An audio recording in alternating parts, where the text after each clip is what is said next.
Attendees are in listen-only mode.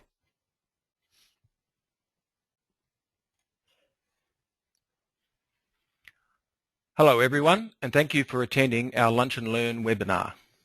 My name's Darryl McAllister and I'll be your host today. Please note this webinar is being recorded and will be available for you to listen to again in a few days' time. I've got some tips here on the screen in case anyone is having audio problems. If you have any issues during the webinar, feel free to call us on 9114 9901 and we'll help sort it out. Now, before we start, I'd like to take a moment to highlight a couple of GoToWebinar features in case you're new to it. Firstly, you should be able to see a GoToWebinar window, which is probably in the top right corner of your screen.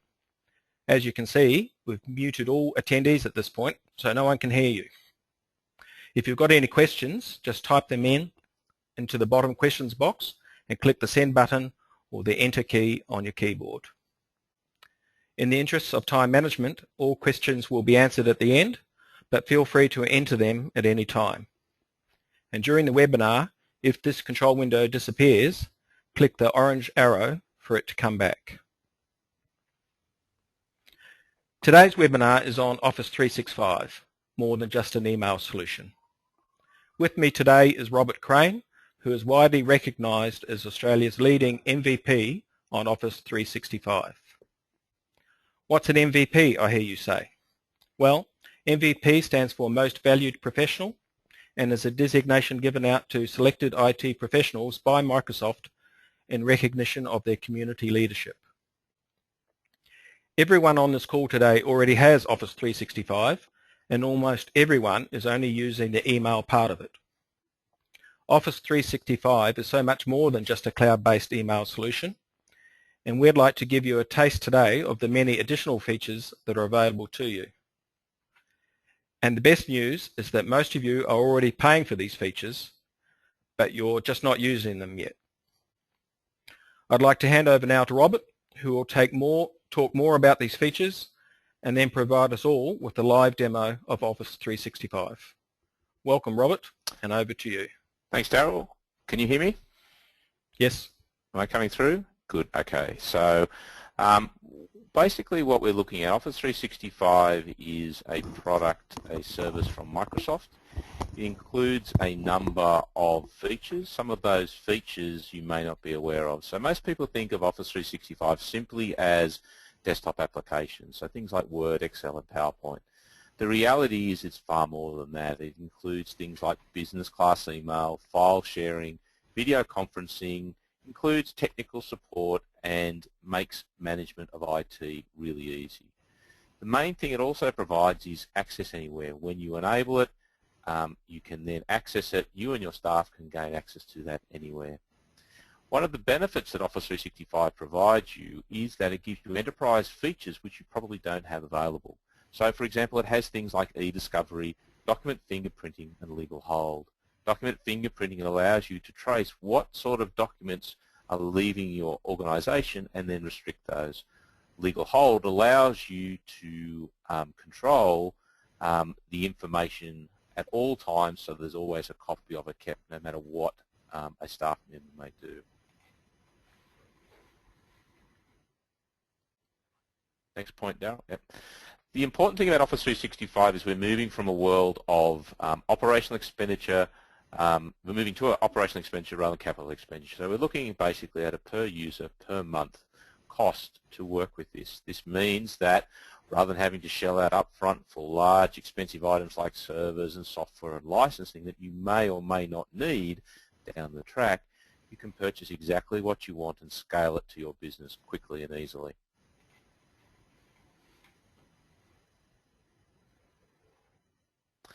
The other important thing you get with a service that's delivered from the cloud is that it's always up to date. One of the major requirements for maintenance on many systems these days is to do patches regularly. New features are also added constantly, and because it's a cloud service, these automatically update and are added to your subscription.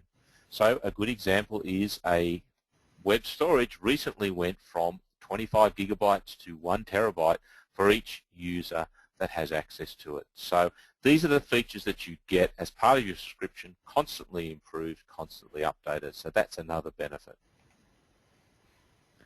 As I mentioned, it's important that in this day and age you're able to access your information and your services anywhere you are. So this product Office 365 allows you to do that, and is ready out of the box. So as soon as you enable your users and you give them the rights, they're able to access these services not only on their desktop, not only in your business, but also on the road, on their mobile device, and basically anywhere they have access to the internet.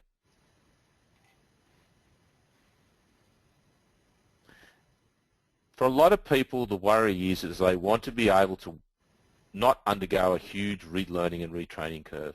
The great thing with Office 365 is that it's Microsoft products. You do get copies of the desktop applications that you can install and access these services from the cloud. It's the familiar Microsoft mail server, the familiar file storage product that you're already used to with Microsoft products. So again, not only does it work with everything on your desktop, all the applications you're familiar with, Word, Excel, PowerPoint, Outlook, but it's also available with the browser. So if you're on an iPad or you're on a device that doesn't have all the desktop features, you can quickly and easily access it all through a browser as long as you're connected to the internet.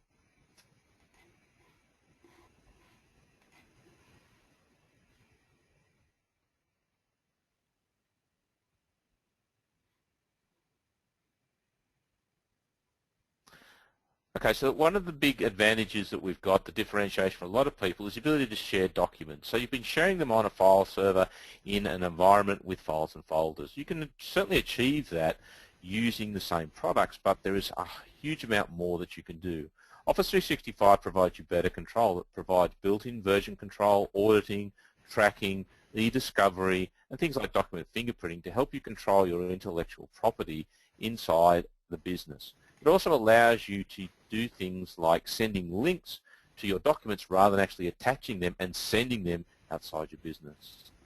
Importantly, what also happens is that you can work on documents together at the same time. So you can be working on your desktop on a Word document, somebody can go into the same document in an iPad anywhere else in the world, and you can both work on the document at the same time and see each other's updates straight away. So again, you're not limited anymore to just using one file, opening and closing it, and then emailing it to someone. You can both work on that file together no matter where you are and no matter what device you're using. As I mentioned before, OneDrive for Business is the primary storage mechanism for individuals within Office 365. Basically, that has been increased from 25 gigabytes to 1,000 gigabytes of cloud storage. So this means you get 1 terabyte of space in which you can put your business files and then share them with individuals. Once they're up there, they become version control, they have check-in, check-out, they have auditing ability, you have the ability to share them easily with control to anybody, and importantly, you don't need to worry about the backup. That's being done by the Office 365 service. The best practice, obviously, is a single point of truth. How many times have you attached a file and sent it to 4 or 5 people, then tried to manage and merge 5 or 6 different copies as they come back with different people's changes? The smart way to work today is to send everybody a link to the single document, and they can all work on it together. They can download it, they can do what they want to do with it and put it back in that one location. So therefore you've got a single point of truth that you can control. That means that once the external parties are finished working with the product, you can revoke that control so they no longer have access to that document. It's not something you can do with an attachment, because once you send it to them, they've always got control of the document.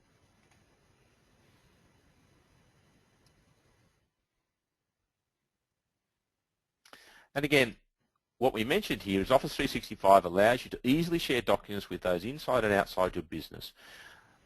You're able to let someone know that they are able to work on a file with you. You can share that with someone inside your business, or you can share that with anybody who has an email address. So rather than sending an attachment, you can send them a link to the file, they can work on it, and then when they're finished, you can revoke that access so that you maintain full control of that file. So external sharing is really, really easy with a product like Office 365.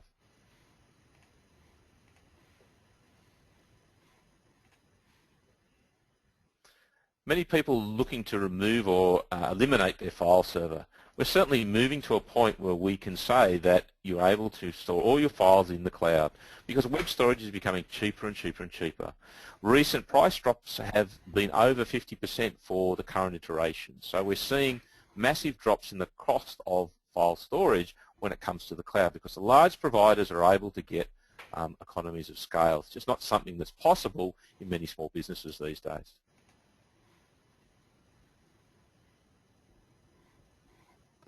Don't forget also that part of the access is you need to be able to get your files up to and back from the cloud. This means that your internet speeds are very, very important. But what we're seeing is things like the NBN rolling out in more places, and also we have wireless 4G, which provide very, very high speed access no matter where you are, basically anywhere these days. So again, the ability to move the files from having to be in an office all the time to being somewhere in the cloud where they're accessible anywhere over increasingly fast internet links is becoming a differentiator for many businesses who want to be agile and compete in today's market. Okay, so more and more people are wanting to work remotely. Many staff are looking for a better work-life balance, and they want to be able to spend part of their working time at home. And studies show that many people do spend and work much harder when they're able to focus at home. They're able to put their normal day-to-day chores out of the way quickly and get on with work. So you want to be able to provide that environment for two reasons: to maintain your existing employees who are good employees who work hard for the business. You want to give them that flexibility. And secondly, you want to be able to attract employees to an organization that gives them the flexibility to work wherever they are, and also allow you to provide the ability to get employees or attract employees no matter where they are located. So if they can work remotely, if they can stay in touch, if they can do everything they can do without having to sit in your office, really they're being far more productive.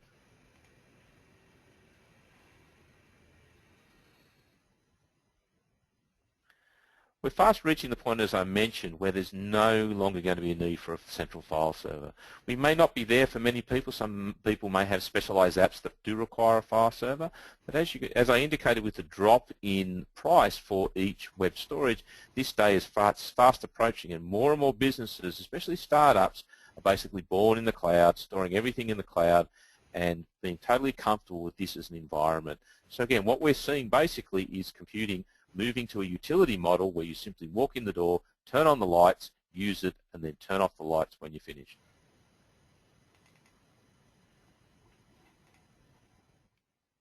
So importantly, Office 365 gives you a new way to communicate. What we're seeing today is that emails are becoming a bit passé, a bit old hat. Many of the millennials, people born after the year 2000, don't use email to communicate. Many people, as you know, they don't actually read in depth, they actually skim. They're looking for something in a social network. So what we've got with Office 365 are products like Yammer and also Link that facilitate that. Yammer gives you the functionality and the power of a social network, but also via any device. Link allows you to do web conferencing, chat, and share files all from your desktop. And it's integrated basically with everything in Office 365. So if you're working on a document that somebody else is also been editing and they're available and online, you can quickly contact them with Link without having to pick up the phone and ask them that quick question. So again, these products give you more functionality, more flexibility in your organization and help you work better and quicker every day. Because you can use the chat, the web conferencing, and all those tools right from your desktop. Again, remember that the important thing here is you need to be able to access this information, communicate and collaborate with users on any device. These days people use Apple, Android and Windows devices to be effective. People in the field especially are using mobile devices. It's therefore important that any solution you pick has the ability to be incorporated and run on these platforms. And certainly the Office 365 products all provide that, as recently demonstrated by Microsoft releasing Office for the iPad, which again is included as a license option through Office 365.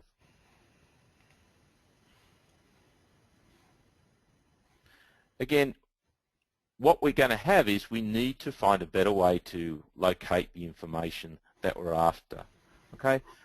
One of the big killer apps you need for your business is search. Most businesses use a search engine to locate stuff on the internet, but how do they find stuff within their organization? Putting everything into something like SharePoint Online and capturing that social information, the benefit is that you can search it, you can refer to it later. It's always within your control and always accessible. The latest technologies from Microsoft are also working in the background to actually work out what information is relevant to you and actually push it to you. So if it sees that two people have been in a meeting, it then starts referring information that one person has shown interest into that other person based on their social connections. So again, these smart technologies are being built in and rolled into future Office 365 releases.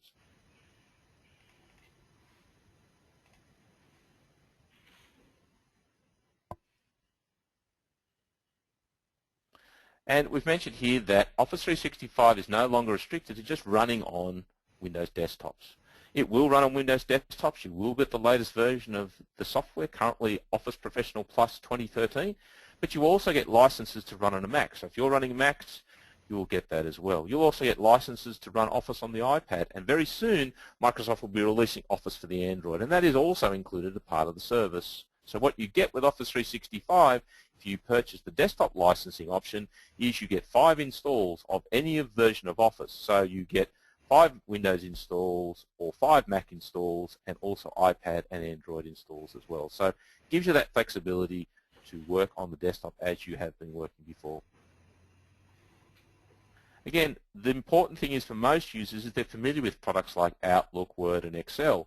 Again, this means they can be productive faster because they're using not only familiar products, they're using the latest and the greatest with all the functionality and features. But what you may not be aware of is these features and options give you access to all the enterprise features. So things that small business version of Office don't include, you get with Office 365. For example, you get access database facility on your desktop for every user. You get all of that built in because you're getting the enterprise version rather than just a specific small business version. So again, you get far more flexibility and far more power based on this model.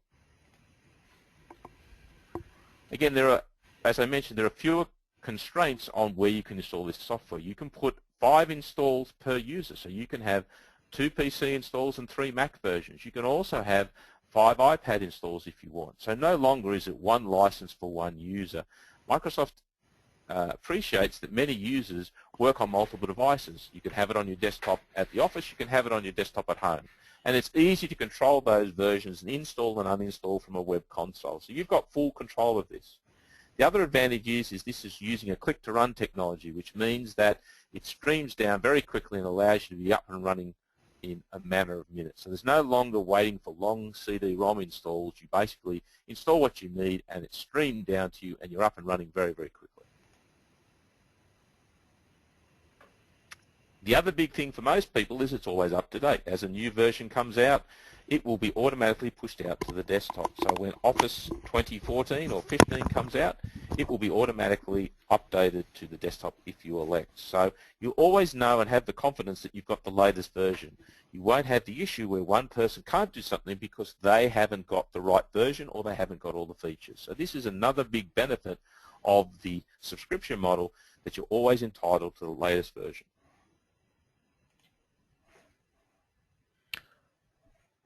Robert, I think it's time for me to hand over to you now so that we can do the live demo. So let me just do that. Okay, so let's go hand over the live demo. Let's see how we go with that. Okay, so I want to show my screen. Okay, so if you can just confirm for me that you can see my desktop. Yes. Okay, so what we're looking at here is I'm logged into my Office 365 portal. Across the top here, you'll see that I have my Outlook, Calendar, People, Newsfeed. I'm looking at Outlook in a web page. As you can see here, it's almost identical to my Outlook on the desktop. So let me maximize my Outlook on the desktop for you. And what you'll see basically is this is the same Outlook with the same emails, and basically it looks almost identical to the web-based version. So if you want, you don't even have to use the desktop version. This is the functionality that it gives you. So what we can also do, I mentioned the web storage, is we have Onedrive for Business. So in here, I can store up to 1 terabyte of information. And the way I can get that information up there is quite easy. All I've got to do is, these are my files here. I can just pick them up and then drag and drop them onto the web browser, and you'll see in the background here that it automatically uploads those to my desktop, to the Office 365 product. Just click too quickly. Let me go back. So these files that I now uploaded to my desktop, if I want, I can simply select them and I can just click the share button here, and then I can nominate exactly who I can share these with. I can type in any email address and they'll be sent an invitation to access that file. I can choose, for example, just to send somebody a link. So if I want them just to view this file, I can send them that link. Now in an Office document, what I can do is if I click on the Office document, what I get here is I get the ability to view that document in a browser. So this is this full document that I can now see and view directly in my browser without having to download it. If I want, I can actually go up here and I can also edit that in Word on my desktop, or I can, for example, go and edit that in Word Online. So I can use a browser to make quick edits on the document, and as you see, when I do that, it puts it into a mode where I've got the familiar ribbon. It also shows me any people that are also editing that document. So it's quick and easy to work with these documents and to share them with others. So what you'll find in my OneDrive here is these are all my documents. I actually have an option here for documents that have been shared with me by others. If I click on that link, you'll see that this presentation that Daryl and I were working on, he has elected to share with me. So I can see quickly and easily see those users who have shared information with me. Just quickly, this is your OneDrive is your personal area. SharePoint is the team site where we go in and we look at sharing information between a group of people. In here, we can, for example, share documents as we did before, but we can, for example, put things in like calendars, we can create task lists, we can do everything we need to resolve a project. And again, it's very much like the Office base. We have the calendar up the top, we have the ribbon, and we can do things like connect it to Outlook on our desktop. So that gives you a good idea, a quick overview of what it can do. But as a final thing here, before I hand back to Daryl, is I will just show you that all of this control is able to be administered from a simple console. So I've logged in as an administrator here. That I can see, for example, the service health. I can see any spam message I get. And you'll notice that these are all the services that I have access to. So again, I have a huge amount of control and a huge amount of functionality that I can enable, but it's all done through a web page. But for the average user, they know that they can get to their Outlook, they get to their calendar, they can get to their files quickly and easily, whether it's on a browser or via a desktop. So with that, Daryl, I think it's probably best for me to hand back to you.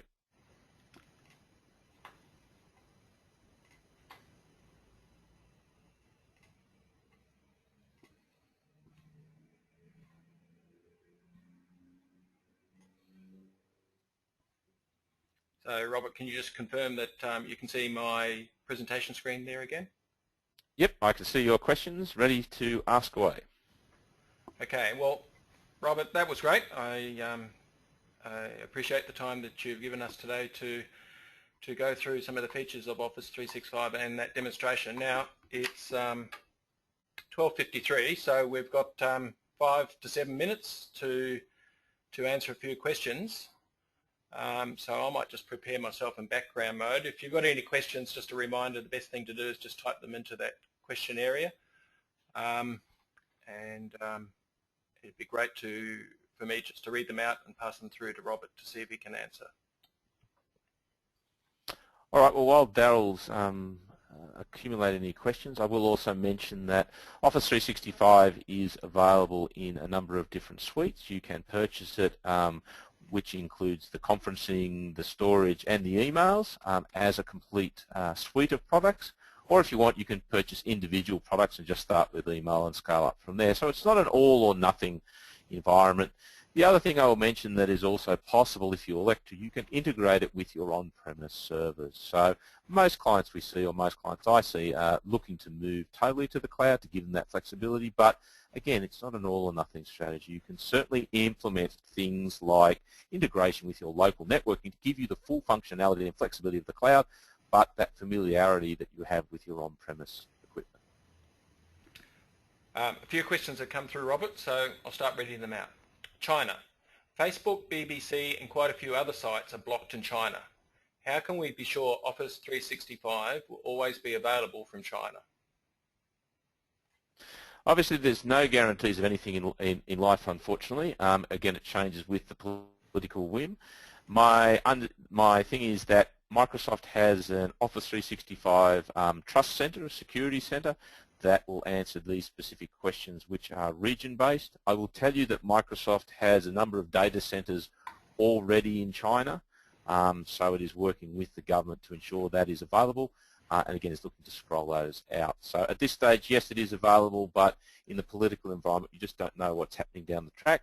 However, Microsoft, with its varied data centers, is obviously able to, if there are issues in China, I would assume that it's able to move that data to another location and then make that available perhaps from a US data center. So again, I think geopolitically, I think Microsoft has enough redundancy that it can move data to locations if there are issues for access, and so that's probably the best answer I can give to that. Thanks. Another one? This looks a tricky one. Can you outline the security controls that Microsoft have on the data, i.e. backup and privacy? Okay, so Microsoft, again, the Microsoft Security Center is the best place for that. Microsoft's policies are all mentioned there. They conform to all the world standards like the EU Safe Harbor, the HIPAA, all those sort of compliance requirements around the world in each country. They have a number of videos on there that show you the depth they go into security. So, for example, I'll give you an example with storage. Every file that is stored in Office 365 is encrypted with its own unique key, is encrypted and stored on a random storage disk. So it's stored randomly in a disk somewhere within the data center that is only known to the operating system. And the data centers are obviously controlled by physical control, by access, by swipe in and swipe out. So again, Microsoft works very hard to ensure that the data remains private and is not used for anything like advertising or that sort of stuff. And all that information is made available on the Office 365 Security Center. And we're happy, I'm sure, Daryl, we can give them a link to that. There are plenty of great videos that go in there and actually show you the lengths that they go to. And of course, Microsoft, to maintain its commercial advantage, wants to make sure that its offerings are as secure and as private as possible. And my experience is I think they are definitely the leaders in the pack. But for specific details, I would point you to the Office 365 Trust Center. There's still some more questions here, Robert. One from Leon. Can you secure the file to make sure it expires in 30 days? Now, I'm guessing this might have come through during your presentation, perhaps when you're talking about the ability to share files with external parties. I'm guessing that might be the context of that. Yes, what you can do is you can implement something called IRM, Information Rights Management. So there's a little bit of extra work to set that up, and it may require an advanced license. Information Rights Management allows you to say that when you send a file to someone or a file stored in SharePoint is not available for users to print. They can view it, but they can't copy it, they can't print it, they can't email it on to others. So yes, those facilities are certainly available with Office 365. They're a bit more of an advanced configuration, as you can appreciate, but that option is certainly available. And again, another point on the security is that Microsoft also has the ability to implement what's known as two-factor authentication. So you can have users to access your information having to not only have a login and a password, but receive an SMS or use a security token to validate that they have access to the system. Good answer. I've got a question here from one of our oldest, well, that came out wrong, Ding, one of the clients that have been with us the longest period of time. Loading an email into a shared file is very slow. It's easy to blame the internet, but is there a tool or metric to estimate what sort of bandwidth is required? So the best metric I can give you is, again, it depends on the users and it depends on what they're doing and how much they're uploading and downloading files. The other thing I would suggest is you can use the ability to sync files locally, which obviously limits the amount of bandwidth that has to go up and down constantly. I would normally be indicating about 500K, 500 kilobytes per second per user for a medium style use. So if you've got 10 users who are opening and closing files, sending emails, doing web chat, you're looking at basically something like a 5 meg link to achieve that. So again, it really depends on what they're doing, and it can be optimized by using local caching configurations to minimize that, and it comes down to good design. So if you're accessing everything in a web browser, editing documents in your emails, then there's very little bandwidth that's come down. If you actually want to work with documents locally, the advice is best practice is synchronize what you need, optimize that, and generally that reduces the bandwidth. So again, out of the box, a bit of optimization will give you much better performance, and that is something that does need to be taken into consideration, because obviously internet is slower at the moment than what is available on your local network speeds. Robert, there's actually still some questions, so I just want to say it's 1 o'clock now. We'll certainly keep going, but just in case anyone, feel free to exit if you've got other commitments, but we'll carry on with some questions. I've got a wrap up that I'll be doing shortly, but there are still some more questions coming through, so I'll keep going. Robert, can you briefly explain the differences between Link and Yammer? And are they both part of Office 365 package or purchased separately? Okay, so firstly, Yammer is part of SharePoint. If you purchase a license that includes SharePoint, you will get access to Yammer generally. So Yammer is a social network. Yammer is designed for conversations around a document. So imagine at the moment you're editing a document with a colleague. Rather than emailing backwards and forwards and saying, did you do this, did you do that to the document, you can have a conversation, a Facebook-style conversation around that document to help you obviously collaborate. Yammer also allows you to do things like surveys, to follow other people, for you to post general information. So again, think of Yammer like an enterprise version of Facebook. Link is probably more easily equated to something like Skype. So it's used for video conferencing, it's used for chatting, it's used for doing shared whiteboards. So if you want to have a conversation with somebody on the other side of the world and see their face and communicate and work or share their desktop, Link is the tool to do that. So Yammer, more like Facebook, Link, more like Skype. Thanks. Now there's 2 more questions. What mobile app should my staff use on their iPhone, Link or Yammer? Well, actually, I guess that's a similar question to what you just answered. Well, I think that, again, it depends on what you're trying to achieve. If you're looking to communicate, then you're looking for Link. If you're looking to, to work socially, as in, think of Link as synchronous. Both of you have to be online at the same time. Think of Yammer as asynchronous. You type a message and then somebody else comes in and answers it maybe 15 or 20 minutes later. So that's probably another distinction you can make. If you want instantaneous communications, Link. If you want asynchronous, offline, whenever they get to it, then you want Yammer. Okay, now the last question. When will OneDrive for Business be available on a Mac? The current thinking is that the synchronization client for the Mac will be available, and apparently it is finished, but what they are waiting on is there is a new Office version of Mac that is to be released very shortly. My understanding is, no exact words on this, but the synchronization client will be part of the next version of Office for Mac, which is due, as I understand it, within a few weeks, within a very short period of time. So I can't give you any dates, I can't give you any confirmations, but what I hear is it will be available as part of the next version of Office for Mac, which is due out very shortly. And for those people who have a subscription to Office in Office 365, they will receive that as an automatic option. Thanks, Robert. That was fantastic. I've sat in a number of webinars over time, and quite often there's no questions or very few questions come through there, and so there were a lot of great questions coming through there. So I thank everyone for asking, and I guess it just indicates that there's a lot for us all to learn about Office 365. Thank you everyone for your attendance today. I trust you feel it was a valuable use of your time, and that all of you learned a number of new things about Office 365. In fact, more importantly, I hope you saw some features in Office 365 today that you want to implement into your own business to help you and your team be more productive and effective. If that is the case, then I encourage you to contact any of us here at Netcare by phone, or at the info@netcare.net.au email address you see on the screen there.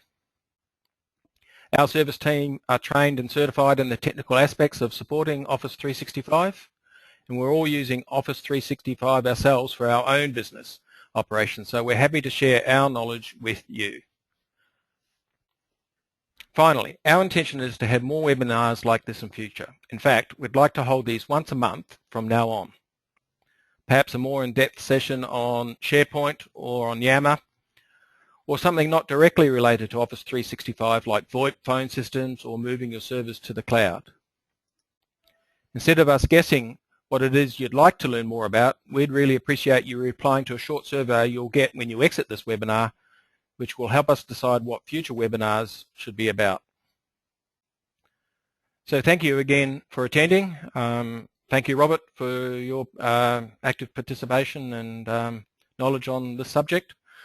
Feel free to exit this webinar now. Robert and I will stay online for a few more minutes in case anyone has some more questions they'd like to ask. Enjoy the rest of your day.